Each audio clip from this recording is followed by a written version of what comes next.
Well, joining us now is Hongjie Dai. He is the 2016 MRS Mid-Career Researcher Award recipient, so congratulations on that honor, sir. Thank you. Were you surprised to learn you won it?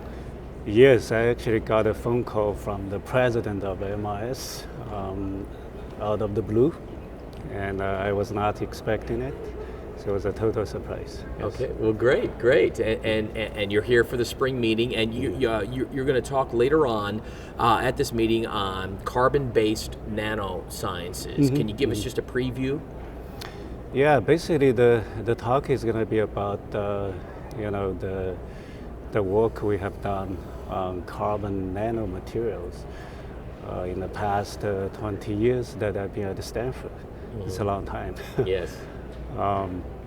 So I'll talk about some older work on getting carbon nanotube growth under control, and also using carbon nanotubes for some basic physics studies, as well as field effect transistor electronics applications, mm-hmm. as well as biological applications in terms of drug delivery, potential cancer treatment using carbon nanotubes. And most excitingly, recently we're beginning to do biological imaging using carbon nanotubes as a very interesting infrared fluorescent molecule. Mm-hmm. Okay. So these all have potential implications for future. And I will also talk about some of the more recent work, including using carbon nanomaterials for energy applications. So we're trying to make better catalysts for water splitting, mm-hmm. and I think we have made some of the really active catalysts for that. And lastly, I'll present some work on developing aluminum-ion battery, again using graphite or carbon as one of the active materials. Okay. Yeah.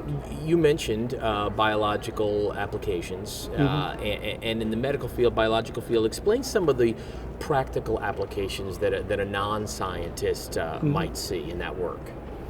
Yes, so some of the applications, for example, include using carbon nanotube to deliver a, let's say, chemotherapy drug. Okay, that has the benefit of very little toxicity effects, because chemotherapy typically give you a lot of side effects. Sure. So by doing the right drug delivery, you can actually target tumor and minimize the side effects.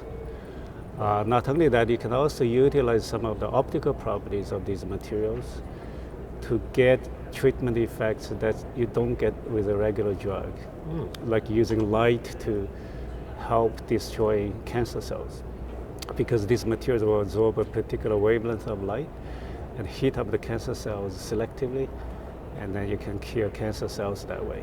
Okay, but they can also be used as an imaging contrast agent, meaning you can potentially see a tumor in the body much better, with much better clarity, and that actually may help the doctors to cut out the tumor very precisely without either missing the cancer cell or cut out excessive healthy tissue. Mm-hmm. Okay, so these things are all things we're working on with MDs and doctors in the hospital. That's very impressive research.